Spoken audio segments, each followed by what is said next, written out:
Il s'agit de présenter le projet Garden City, centre commercial et de loisirs dans la localité de Tel Ibrahim.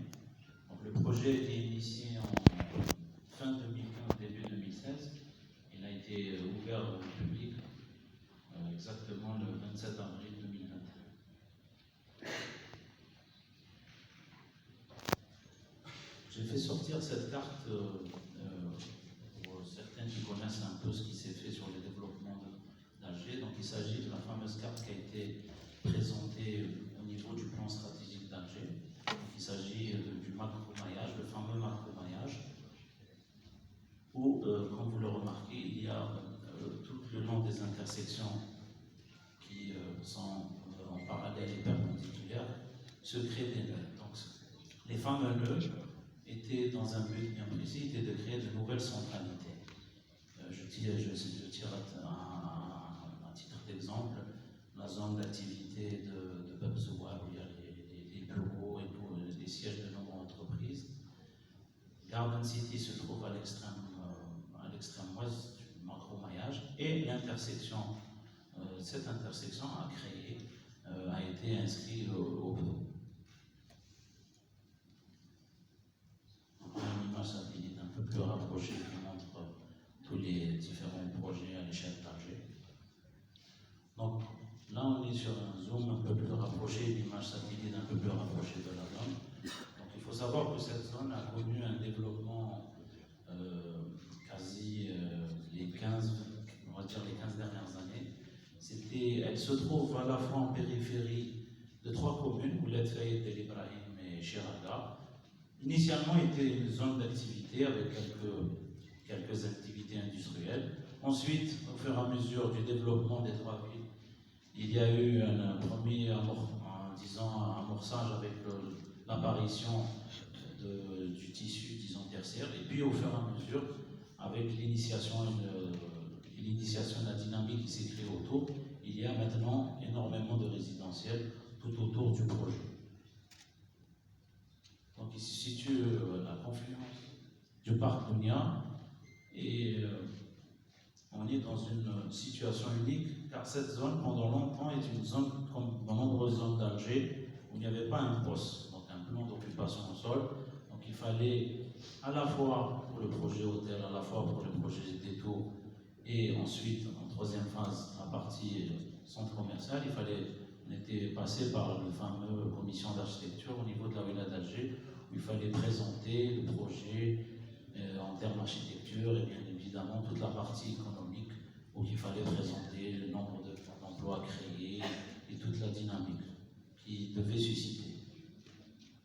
Donc c'est une vue prise à partir du versant ouest, sud-ouest de Parc Dounia, où on montre les 3 projets. Donc initialement, c'était la seule référence qui était sur ce plateau-là, c'était l'ex-tour Schneider. Ensuite, deuxième partie, séquence 2, sont venus les tours. Ensuite, l'hôtel Holiday Inn. Et puis, de manière plus horizontale, il n'est pas encore visible là c'est une ancienne photo, c'est Garden City.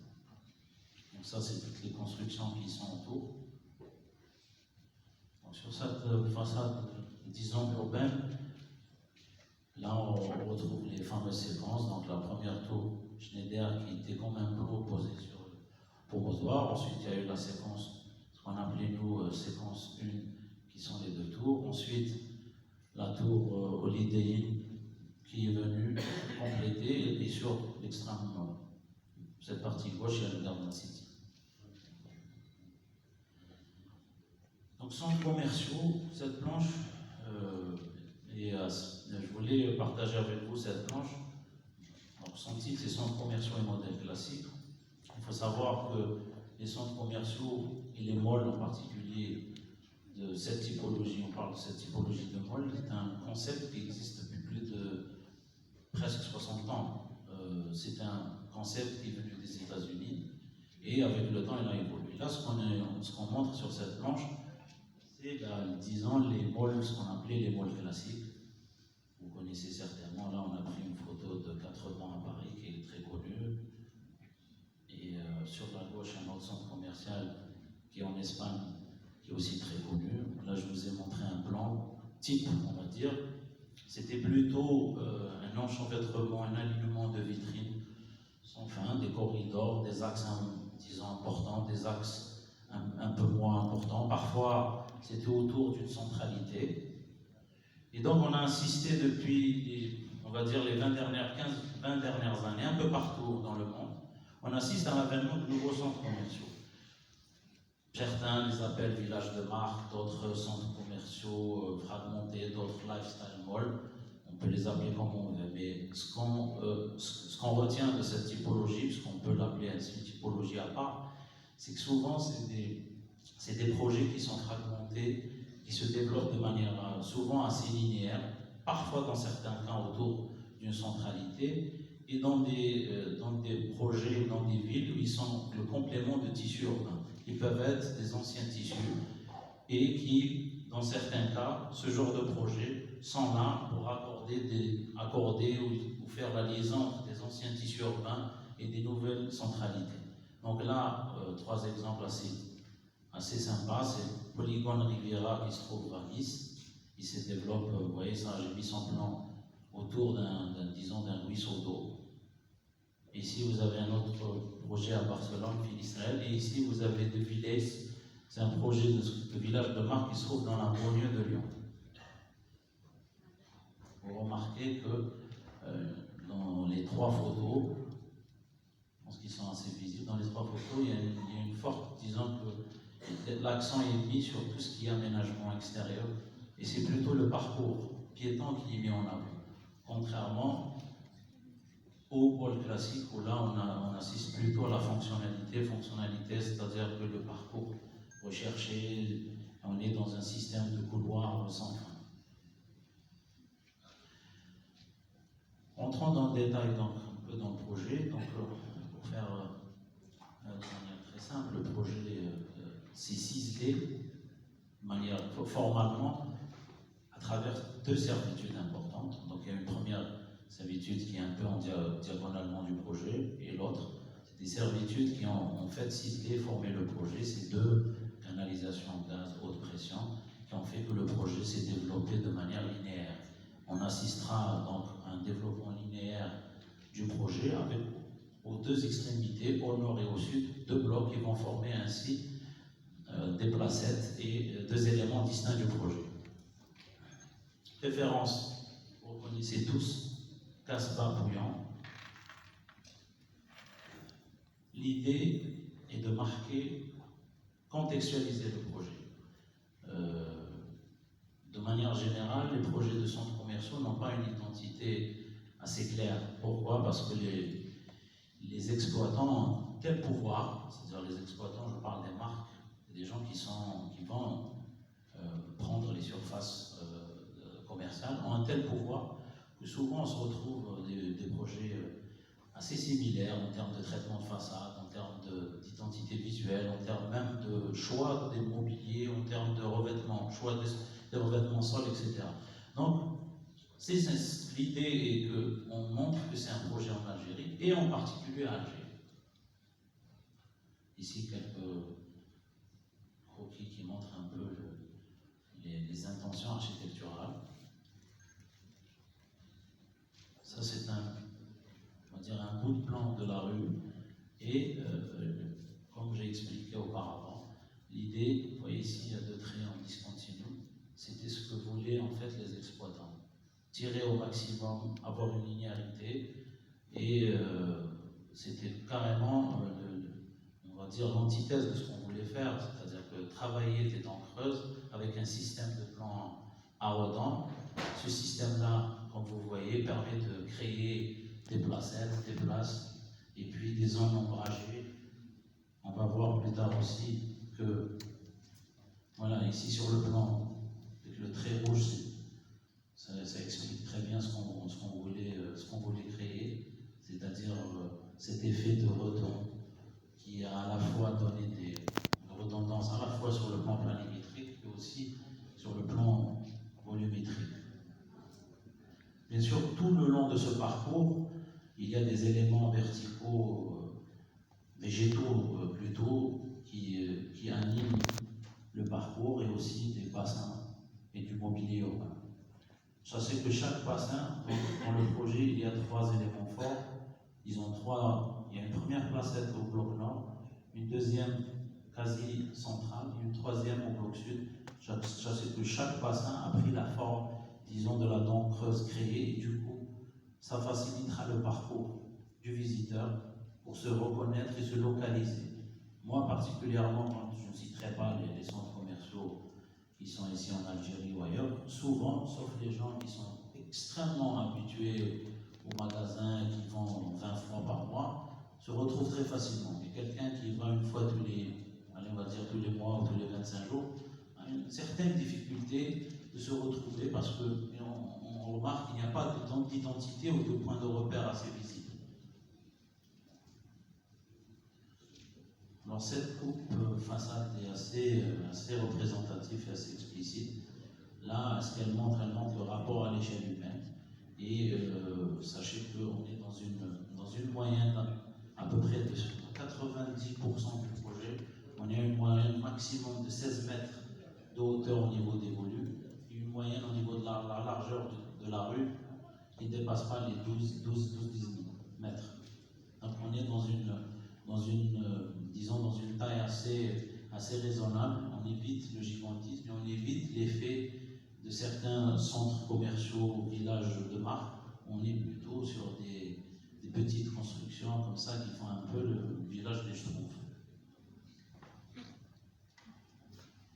Donc là, on est sur la façade est beaucoup plus. Là, on voit que sur cette planche, on voit la totalité d'une des façades de la rue, avec, comme j'ai expliqué, 2 éléments, 2 placettes importantes. Donc, côté nord, il y a un volume où on va intégrer certains espaces, cinéma, supermarché, certains grands magasins, et puis la placette sud.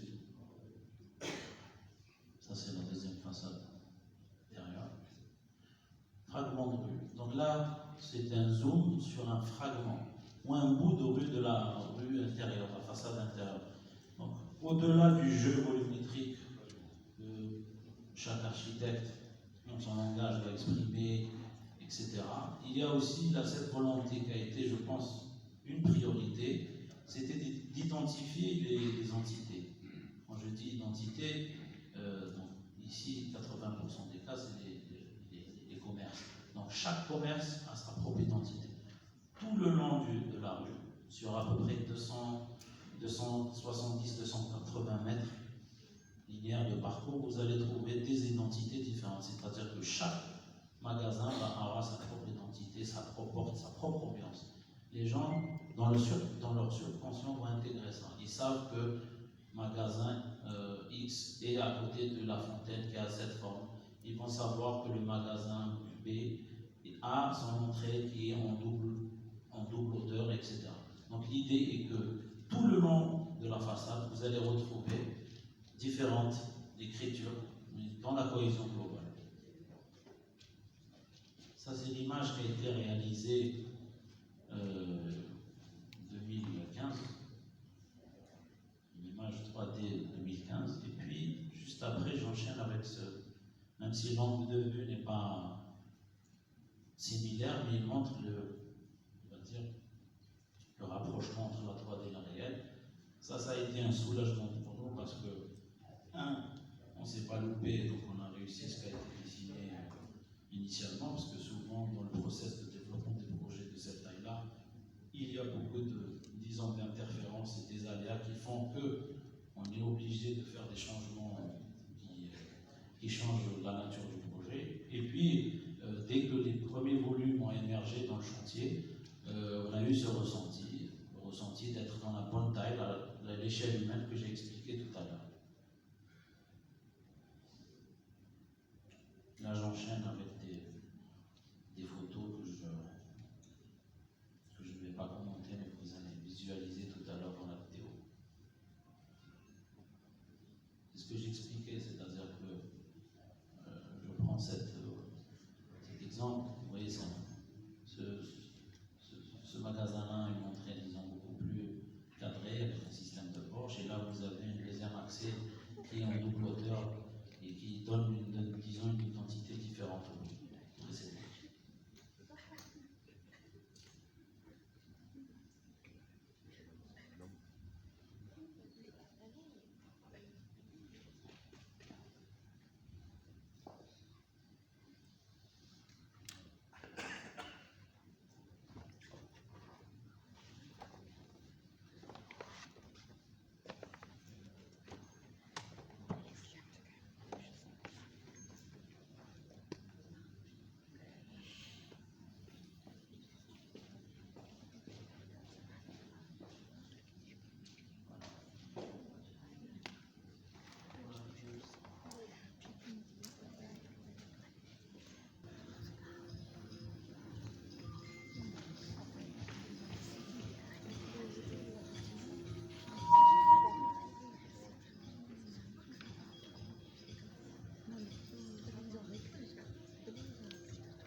أحجام بيضاء تعلو وتنخفض ترمز إلى الصورة المعروفة للقصبة لتترجمها كتابة عصرية جزائرية معاصرة.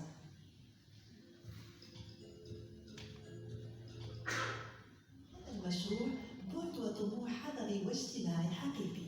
من وجهة نظر حضرية فقد تم تصميمه كمركز للمدينة يعيد الروابط مع مختلف المشاريع المجاورة.